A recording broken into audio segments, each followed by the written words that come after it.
Hello hi ನಮಸ್ತೆ. ಎಲ್ಲರೂ ಹೇಗಿದ್ದೀರಾ? ಆರಾಮಾಗಿದ್ದೀರಾ ಅಂತ ಅಂದ್ಕೊಳ್ತಾ ಇವತ್ತಿನ ವಿಡಿಯೋ ಸ್ಟಾರ್ಟ್ ಮಾಡ್ತಾ ಇದ್ದೀನಿ. ಬನ್ನಿ, ಇವತ್ತಿನ ವಿಡಿಯೋದಲ್ಲಿ ಅಡುಗೆನ ಸ್ವಲ್ಪ ಪಕ್ಕಕ್ಕಿಟ್ಟು ನಮ್ಮ ಹಳ್ಳಿ ಜೀವನದ ಬಗ್ಗೆ ತಿಳ್ಕೊಳ್ಳೋಣ. ಹಳ್ಳಿ ಜನ ತುಂಬ ಒಳ್ಳೆ ಜನ ಅಂತ ಹೇಳ್ತಾರೆ. ಹಾಗಂತ ಸಿಟಿ ಜನ ಕೆಟ್ಟೋರಂತ ನಾನು ಹೇಳ್ತಾ ಇಲ್ಲ. ಹಳ್ಳಿ ಜನಗಳಲ್ಲಿ ಮುಗ್ಧತೆ ಸ್ವಲ್ಪ ಜಾಸ್ತಿ ನೋಡ್ಬೋದು. ನಾನು ಒಬ್ಳು ಹಳ್ಳಿಯೊಳಾಗಿದ್ದರಿಂದ ಇವತ್ತಿನ ವಿಡಿಯೋದಲ್ಲಿ ಹಳ್ಳಿ ಜನಗಳ ಬಗ್ಗೆ ತಿಳ್ಕೊಳ್ಳೋಣ.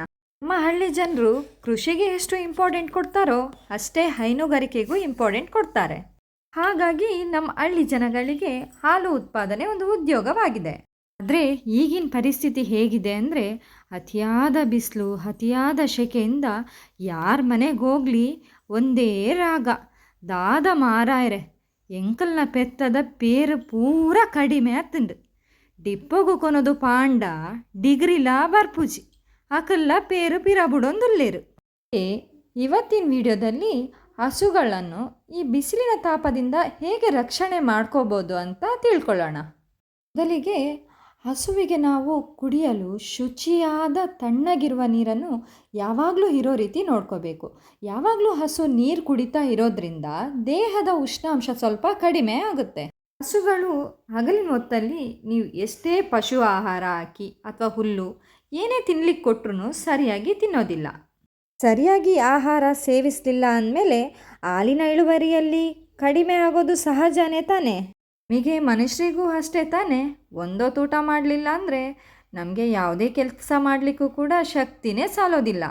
ಆದ್ದರಿಂದ ಹಸುವನ್ನು ಬೆಳಗಿನ ಹೊತ್ತು ಹಾಗೂ ಸಂಜೆ ಮೇಯಕ್ಕೆ ಬಿಡೋದ್ರಿಂದ ತನಗೆ ಬೇಕಾದಷ್ಟು ಆಹಾರವನ್ನು ಚೆನ್ನಾಗಿ ಮೇಯುತ್ತೆ.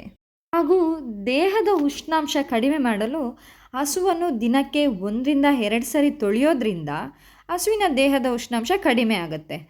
ಆದರೆ ನಮಗೀಗ ನೀರಿಂದು ಕೂಡ ಸ್ವಲ್ಪ ಸಮಸ್ಯೆ ಕಾಣಿಸ್ತಾ ಇದೆ. ಇಲ್ಲಪ್ಪ, ದಿನಕ್ಕೆ 2 ಸರಿ ಹಸುನ ತೊಳಿಲಿಕ್ಕೆ ನಮ್ಮಿಂದ ಅಂತೂ ಸಾಧ್ಯ ಇಲ್ಲ.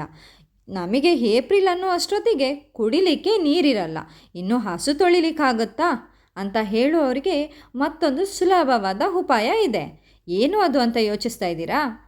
ಒಂದು ಗೋಣಿ ಚೀಲನ ತಗೊಂಡು ಅದಕ್ಕೆ ಆ ತುದಿಗೊಂದು ಈ ತುದಿಗೊಂದು ಹಗ್ಗವನ್ನು ಕಟ್ಟಿ ಗೋಣಿ ಚೀಲವನ್ನು ಚೆನ್ನಾಗಿ ಒದ್ದೆ ಮಾಡಿ ಹಸುವಿನ ಮೈ ಮೇಲೆ ಅಂಗಿಯ ರೀತಿಯಲ್ಲಿ ಹಾಕಿ ಕಟ್ಟಿದರೆ ಹಸುವಿನ ದೇಹದ ಉಷ್ಣಾಂಶ ಸ್ವಲ್ಪ ಕಡಿಮೆ ಆಗುತ್ತೆ.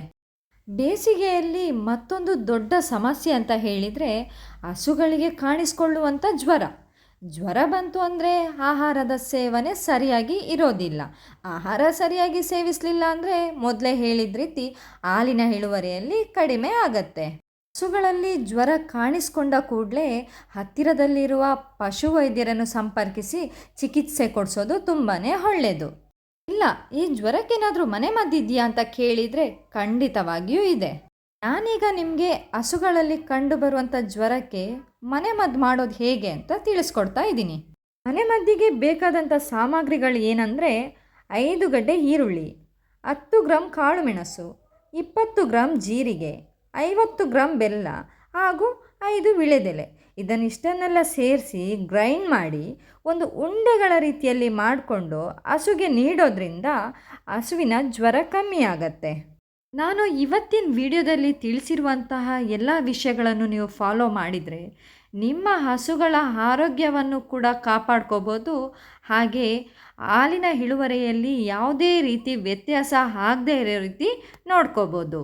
ಕೊನೆಯದಾಗಿ ಒಂದು ಮಾತು, ಪ್ರಾಣಿಗಳಲ್ಲಿ ದಯೆ ಇರಲಿ. ಈ ಜಗತ್ತಲ್ಲಿ ನಿಸ್ವಾರ್ಥ ಪ್ರೀತಿ ಸಿಗುತ್ತೆ ಅಂತ ಹೇಳಿದರೆ ಅದು ಪ್ರಾಣಿಗಳಿಂದ ಮಾತ್ರ. ಪ್ರಾಣಿಗಳಿಗೆ ಸ್ವಲ್ಪ ಪ್ರೀತಿ ತೋರಿಸಿದರೆ ಅದು ನಮಗೆ ಅದರ 10ರಷ್ಟು ಪ್ರೀತಿ ಜಾಸ್ತಿ ತೋರಿಸುತ್ತೆ ಅಂತ ಹೇಳ್ತಾ ಇವತ್ತಿನ ವಿಡಿಯೋನ ಇಲ್ಲಿಗೆ ಮುಗಿಸ್ತಾ ಇದ್ದೀನಿ. ಇವತ್ತಿನ ವಿಡಿಯೋ ನಿಮಗೆಲ್ಲರಿಗೂ ಇಷ್ಟ ಆಗಿದೆ ಅಂತ ಅಂದ್ಕೊಳ್ತಾ ಇದ್ದೀನಿ. ಇಷ್ಟ ಆಗಿದ್ದರೆ ಲೈಕ್ ಮಾಡಿ, ಶೇರ್ ಮಾಡಿ, ನಮ್ಮ ಚಾನಲನ್ನು ಸಬ್ಸ್ಕ್ರೈಬ್ ಮಾಡೋದನ್ನು ಮರಿಬೇಡಿ.